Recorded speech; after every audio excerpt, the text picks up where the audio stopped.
Ready হয়ে গেছি। আমার একটু 10 মিনিট দেরি হবে, 10 থেকে 15 মিনিট। আচ্ছা আচ্ছা ঠিক আছে। হ্যাঁ তুমি রেডি হও, আমি যাচ্ছি। হ্যাঁ হ্যাঁ হ্যাঁ ঠিক আছে। হ্যালো এভরিওয়ান, অনেকদিন পরে আবার ফাইনালি আমি কোনো ভিডিও নিয়ে এসেছি। মানে কি বলতো, আগের ভিডিও সব করা ছিল বাট অনেক দিন হয়ে গেল, প্রায় বলতে পারো অনেকগুলো দিন আমি কোনো ডেলি ব্লগ শ্যুট করিনি বা তোমাদের সামনে নিয়ে আসিনি। তো আজকে হচ্ছে যাব আমরা একটু বাজারে, তার জন্য বাবাকে ফোন করে নিলাম। তোমরা তো দেখলেই যে আমি রেডি হয়ে গেছি, আপনি চলে আসুন। আমি ঈশানি যাব আর বাবা যাবো একটু বাজারে। তোমরা পুরো ভিডিওটা কন্টিনিউ দেখতে থাকো। যে আমার নেরু মাথা ঈশানি সোনা, ইনিও কিন্তু রেডি হয়ে গেছে যাওয়ার জন্য। এখন আর চুল টুল বাঁধতে হয় না, বা এমনি এমনি রেডি হয়ে যায়, তাই না? শুধু একটা টিপ পরিয়ে দিলেই রেডি, আর ড্রেসটা পরিয়ে দাও। কি বলছো তুমি? তুমি যাবে না তো? না না তুমি থাকো, ঠিক আছে? যাবো যাবো যাবো। আজকের ওয়েদার পুরো মানে মেঘলা মেঘলা, আর মাঠের মধ্যে দেখতে পাচ্ছ পুরো সাদা সাদা বক, দেখতে পাচ্ছ কি সুন্দর, একদম সবুজ, পুরো ধান কাটা হয়ে গেছে তো তার জন্য এরকম মাঠ সবুজ। আর আমাদের বাইরেটা ঠিক এরকমই লাগে। পূজাবতী চলে এসেছে ছেলেকে নিয়ে, আর ওইদিকে হচ্ছে একটা ননদ সম্পর্কে হবে, আর কাকিমার মা সবাই বসে বসে গল্প করছে। এখানে আজকে আমিও বসতাম, কিন্তু আমি হচ্ছে যেহেতু বাজারে যাব তো তার জন্য আমি বুঝতে পারলাম না। তাহলে এখানে সবাই মিলে কিন্তু বিকালে বসে আড্ডা দেওয়া হয়। বাবার আসতে যেহেতু একটু দেরি আছে, তাই ভাবলাম সবার সাথে একটু বসে যাই, এখানে গল্প করি। তো দিয়ে কাকিমার বাবারে বাবা হাসি থামছে না, হ্যাঁ হ্যাঁ হ্যাঁ হ্যাঁ করে হেসে হচ্ছে। কেননা ওইখানে ওই যে সব গরু ছোটাছুটি করছে সাইকেলে। কি হয়েছে? হ্যাঁ কি হয়েছে? কি সাইকেলে? সাইকেলে বিদ্যুতের মতন ছুটছে। মানে গরুগুলো সব ঘিরে দিয়েছে আর কি, সাইকেল নিয়ে যখন যাচ্ছে একদম বিদ্যুতের মতো ছুটছে আর কি, ওটা বলতে যাচ্ছে। যাই হোক, বাবার রাস্তা দেরি আছে তাই এখানে একটু বসে বললাম গল্প করার জন্য। বাবা আসুক, আসলে তারপর আবার যাবো। তো ঝাঁকে ঝাঁকে কি সুন্দর বক উঠছে, এই দেখো। এটাই হচ্ছে বিকেলবেলা গ্রামের সৌন্দর্য। আর ওইদিকে ভাই বোন দুইজন মিলে ওদের খেলা চলছে। ঈশানী রেডি, অপেক্ষা করছে কখন দাদু আসবে। এই ওই এখন কি তুমি আমের মানে এবার দেখছো কি জানে বলে, মানে কিভাবে তৈরি করে। উনি হচ্ছে আমের আমতেল বানাবে প্রথমবার, তো তার জন্য দেখছে কিভাবে বানায়। দাও মশলাটা কই? ঘরের ভেতরে মশলা বানাতে এসেছিল, মশলা বানিয়ে দেওয়া হয়েছে। মুখটা ফুলিয়ে রেখেছিস কেন? হ্যাঁ স্মাইল কর। ওরে বাবা ভাই, একদম এক্সপার্ট এক্সপার্ট। ওয়েট, ভিডিওটা কন্টিনিউ করার আগে আমি তোমাদের আমার স্কিন কেয়ার রুটিন সম্পর্কে বলতে চাই। তো তোমরা তো দেখতেই পাচ্ছ পুজো দিতে যাওয়ার জন্য বেরিয়েছি। তোমরা কি জানো আমি পুজোতে যাওয়ার সময় কি ইউজ করেছি? জাস্ট শুধুমাত্র সানস্ক্রিন, তাও আবার কিওর স্কিনের। যারা আমার রেগুলার ভিউয়ার্স তারা তো তোমরা জানি আমি কিওর স্কিনের প্রোডাক্টে কিন্তু সবসময় ব্যবহার করি। আসলে কি বলতো, মাঝে মধ্যে যেহেতু কমেন্ট আসে দিদিভাই তোমার স্কিন কেয়ার রুটিন বলো, তাই আমি অনেকবারও বলেছি আর এখনও বলছি আমি কিন্তু বরাবরই কিওর স্কিনের প্রোডাক্ট ইউজ করি। তোমরা আমার বিফোর অ্যান্ড আফটার রেজাল্ট দেখতেই পাচ্ছ।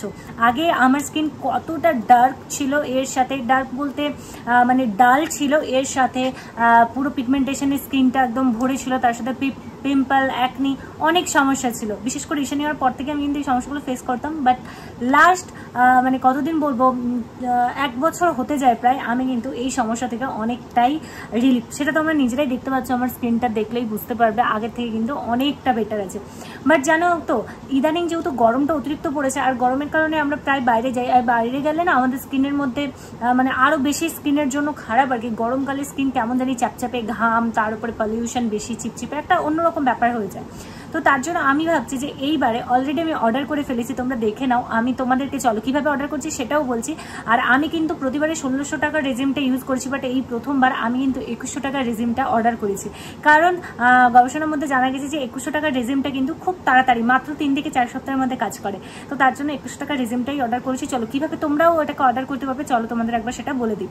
তো প্রথমে তোমরা প্লে স্টোর থেকে কিন্তু কিওর স্কিন অ্যাপটা ডাউনলোড করে নেবে। ডাউনলোড করার পর ওখানে তোমার নাম এবং বয়স দিয়ে, তুমি মেল না ফিমেল সেটা দিয়ে কিন্তু ভালো করে সব কিছু ফিল আপ করবে। করার পরেই কিন্তু ওখানে তোমাকে ফ্রিতে একটা ডক্টর সাজেস্ট করবে, এবং সেই ডক্টর তোমার স্কিন কি প্রবলেম রয়েছে বা তোমার সম্পর্কে খুব সিম্পল কিছু প্রশ্ন করবে, দিয়ে এআই অর্থাৎ আর্টিফিশিয়াল ইন্টেলিজেন্সের মাধ্যমে তোমার স্কিনের ফ্রন্ট পোর্শনের ফটো এবং সাইড পোর্শনের ফটো ভালো করে অ্যানালাইসিস করবে, করে তোমার জন্য কিন্তু সুন্দর তোমার স্কিন অনুযায়ী একটা কিন্তু মানে স্কিন কেয়ার কিট পুরো রেডি করে দেবে। তাহলে যারা এই প্রোডাক্টটা পারচেস করতে চাইছো, আমার কুপন কোড কণিকা 100 অবশ্যই ইউজ করো, তাহলে কিন্তু তোমরা পেয়ে যাবে আরও 100 টাকা ছাড়। আর দেরি কিসের জন্য করছো? যাও, লিঙ্ক ডিসক্রিপশন বক্স এবং কমেন্ট বক্সে পিন করে রয়েছে। হ্যাঁ, এবার ভিডিওটা আবার কন্টিনিউ দেখতে পারো। বাবার অপেক্ষা করতে করতে অলরেডি সন্ধ্যা হয়ে গেছে, এই সবে মাত্র বাবা এলো। এবার আমরা যাব বাজারে। তো তোমাদের বলেছিলাম কেন বাজারে যাবো দেখাবো। এই যে এসছি শাড়ি নেওয়ার জন্য, কালকে যাবো পুজো দিতে, তো তার জন্য মায়ের শাড়ি নেবো, এই জন্য এসছে আর কি। শাড়ি পছন্দ করছে একটা এখানে। এই দুটোই শেষ পর্যন্ত পছন্দ হচ্ছিল, বাট এটাতে এই যে কালো কালো দাগটা মানে কালো দিয়ে হচ্ছে এই বর্ডারটা দেওয়ার জন্য এই শাড়িটা হচ্ছে ফাইনালি কনফার্ম করা হলো যে এই শাড়িটা নেব। এটাই করেছেন। আম খেলো বাবা? আম আছে না ঘরে? একটা আছে। আর নিও নি, আপনি থাকবো শেষ হোক, সেটা বড় আছে। খেজুর কত করে? খেজুর এটা 30 টাকা প্যাকেট হবে। না দুধে ফুটিয়ে 30 টাকারটাই দাও একটা।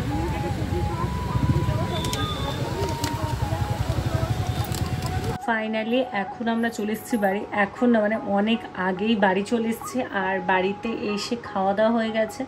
ঈশানীকেও খাইয়ে দিয়েছে। আজকে যেহেতু নিরামিষ মানে নিরাম খেয়েছি, কালকে পুজো দিতে যাব তার জন্য, তো তার জন্য আজকে বাড়িতে হয়েছিল লুচি আর সাথে মিষ্টি আসার সময় কিনে এনেছিলাম, তো লুচি মিষ্টি খেয়েছি।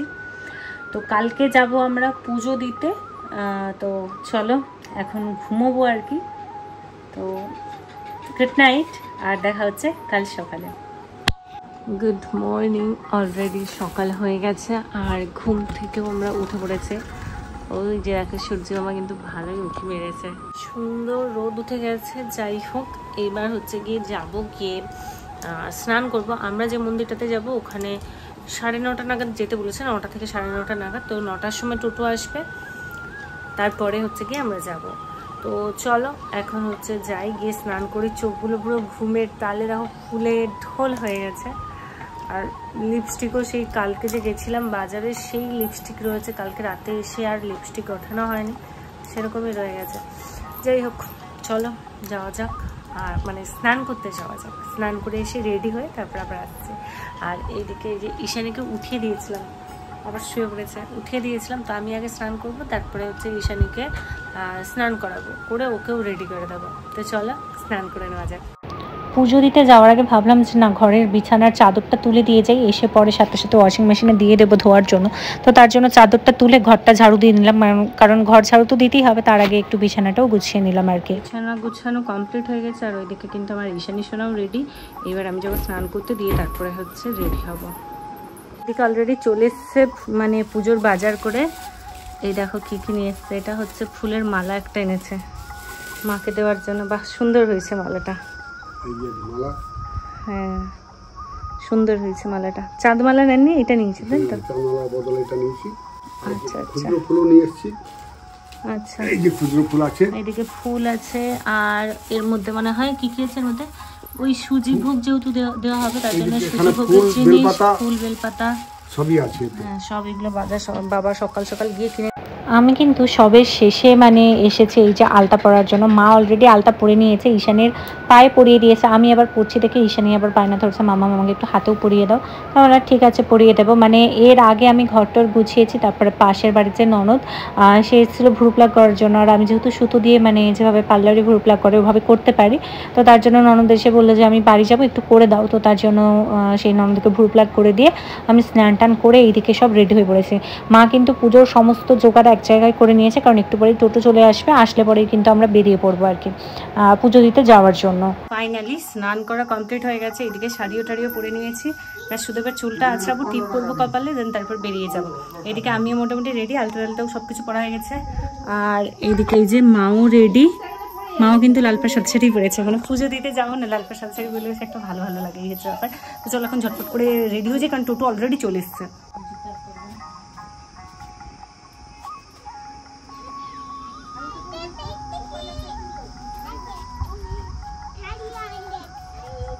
তুমি ঠাকুরকে কি বলবে জোরে বল না, কি এনেছো ঠাকুরের জন্য জোরে বলো। তুমি ঠাকুরকে গিয়ে কি বলবে?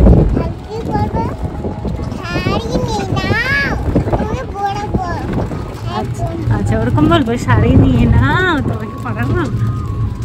আচ্ছা আচ্ছা, আমরা আজকে কোথায় যাচ্ছি? মন্দিরে। আচ্ছা আচ্ছা, ফাইনালি আমরা মন্দিরে চলে এসেছি। আর এই যে সবকিছু এবার নামানো হবে। কোথায় বাবন ঠাকুর কাউকে তো দেখতে পাইনি। এখানে প্রথমবার এলাম আর কি পুজো দিতে। এখানে জানিও না কোথায় রান্না বান্না হয়, মানে সুজি ভোগ যেহেতু হবে। এই হচ্ছে ঠাকুর, ওই তো একটা আছে না আরো থাকে? আচ্ছা আচ্ছা আচ্ছা, এটা মনসা মা। এখন হচ্ছে গিয়ে পুজোর যে আর কি আমরা ভোগটা নিয়ে এসেছি, সেই ভোগটা রান্না হবে। তো তার জন্য ওইদিকে রান্না করার জন্য সব কিছু দিয়ে চলে আসা হয়েছে। কি বলতো, মা নেই, মা মানে এখানের যে মা আর কি, এখানের কেন আমাদের এখানে যে 3 জায়গার মা রয়েছে আর কি, সব সময় কারো না কারো বাড়িতে মানে বুকিং করা থাকে আর কি, যায়। তো তার জন্য মা নেই। তবে যেরকম মায়ের মানে ফটো সহ, তারপরে তার চরণধুলির ফুল যেরকম আর কি হয়, সেইভাবে হচ্ছে এখানে পুজো করা হবে। আর এই হচ্ছে এখানে ভোগটা রান্না করা হবে। তার জন্য মা অলরেডি নিয়ে চলে এসেছে, আমিও পৌঁছে দিয়ে গেছি, গিয়ে আবার তোমাদের সঙ্গে দেখানোর জন্য গেছিলাম। এখানে হচ্ছে ভোগ রান্না হবে।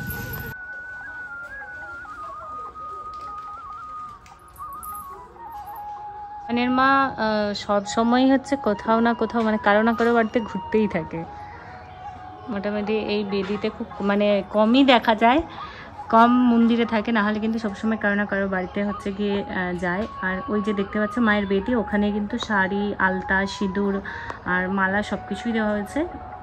তো ওটাই পুজো হয় আর কি, সব মানে সারা বছর ওটাই পুজো হয়। মা কিন্তু খুব কমই মন্দিরে থাকে। হ্যাঁ, হিমঘট, হেমঘট, আচ্ছা আচ্ছা, হেমঘট। আর ওদিকে ঈশানীকে দেখো, ওই মূর্তির কাছে গিয়ে কি করছে। এত গরম যে বলার বাইরে, মানে এখানে বসেছি, এতটুকু হাওয়া নেই, কিচ্ছু না, চুপচাপ বসেছি। এই হাওয়া হচ্ছে, মনে হয় অভিযোগ করতে হাওয়া দিতে শুরু করেছে। যাই হোক, এখন ভোগ রান্না হতে তো একটু সময় লাগবেই, যতক্ষণ ভোগ রান্না হতে সময় লাগবে ওটাই, তারপরে পুজো দিয়ে দেবো। এখন এসছি, প্রায় ভোগ রান্না হয়েই গেল মনে হয়। ওই তো বলতে বলতে দেখো না, হয়েই আছে। হ্যাঁ, এইদিকে বলতে বলতে ভোগ রান্না হয়ে গেল। আর ওই বোনটা হচ্ছে ভিডিও দেখে, তাই ঈশানীকে এসে নিয়ে যাচ্ছে। যা তুই, এই আচ্ছা আচ্ছা। এই যে এখন হচ্ছে বোনটার সঙ্গে সেলফি তোলা চলছে। কি বাবা, আমি কথা বলছি।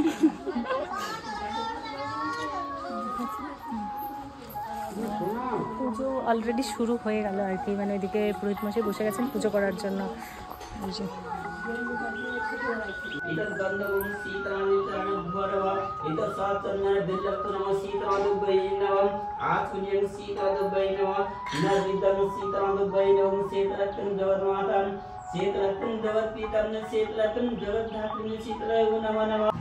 রাজীব গোত্র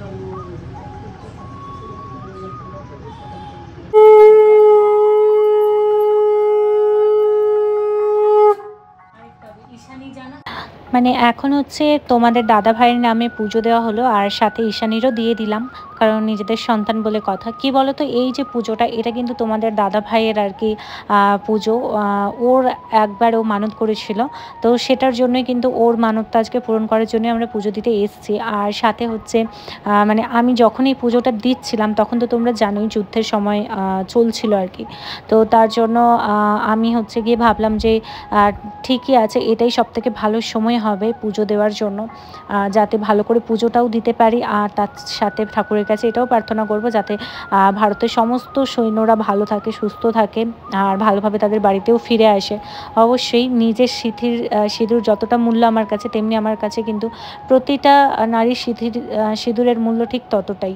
তো যাই হোক, এখানে পুজো টুজো আমরা দিয়ে দিলাম, দিয়ে তারপরে কিন্তু বাইরে বেরিয়ে এসেছি। আর কি বলতো, সত্যি কথা বলতে ওই সময়টা যে কতটা টেনশনে ছিলাম সেটা শুধুমাত্র আমরাই জানি।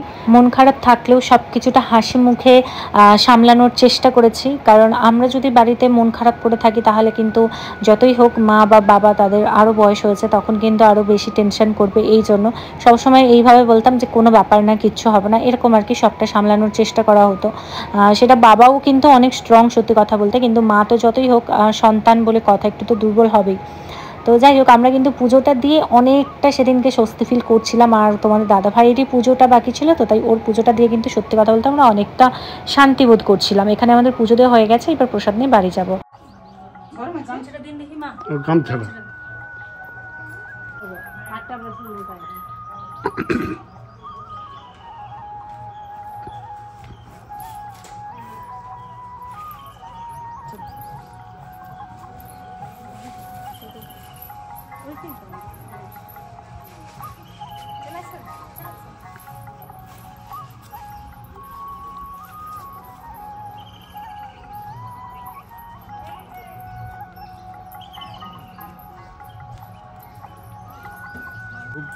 হ্যাঁ হ্যাঁ বাবা এসেছিল স্কুটি নিয়ে, তো বাবা স্কুটি নিয়ে এগোচ্ছে আর আমরা হচ্ছে কি টোটোতে যাব। প্রসাদ শুধু শুধু এইভাবে জ্বালিয়ে রেখেছো কেন? হ্যাঁ লাইটটা জ্বলছে, ব্যাটারি মানে খারাপ হয়ে যাবে। আর এই দেখো ঈশানের ঠাকুর সব হচ্ছে এরভাবে ও বিছানে নিয়ে রাখে, এইগুলো হচ্ছে ওর সঙ্গী, খেলার সঙ্গী। সরস্বতী, গণেশ, তারপরে কৃষ্ণ, মানে কি বলবো। এই খাবি না প্রসাদ? খাবি না? কিছু বলছি তোকে আমি। দুষ্টু দুষ্টু। তো বাড়ি চলে এসছি ফাইনালি। এই যে এসে ড্রেস ট্রেস সব কিছু চেঞ্জ করা হয়ে গেছে। এবারে আর কি প্রসাদটা খেতে পারলে বাঁচি। সকাল থেকে প্রায় 12টা বেজে গেছিলো, খাওয়া নেই দাওয়া নেই। তো 12টা এখন কটা, 12টা 12:30টার মতো হয়ে গেছে। তো এইবার হচ্ছে কি আমরা খাবো, প্রসাদ খাবো, তারপরে ভাত রান্না হবে। যদি বা আজকে ভাত রান্না হলো মানে কারো আর সেরকম এনার্জি নেই, আলু ভাতে ডালই হবে, অন্য কিছু আর করবো না। কারণ নিরামিষিতে এমনিতেও আর কি খাবো বলো, মুগ ডাল হবে আর একটু আলু ভাতে হবে, ঝাল ঝাল করে হলে বেশ ওটা দিয়ে খাওয়া যাবে। তো চলো এখন প্রসাদ টসাদ খাই, শরীরটা বড্ড ক্লান্ত লাগছে। সকাল থেকে মানে এক ফোঁটা জলও পর্যন্ত খাইনি।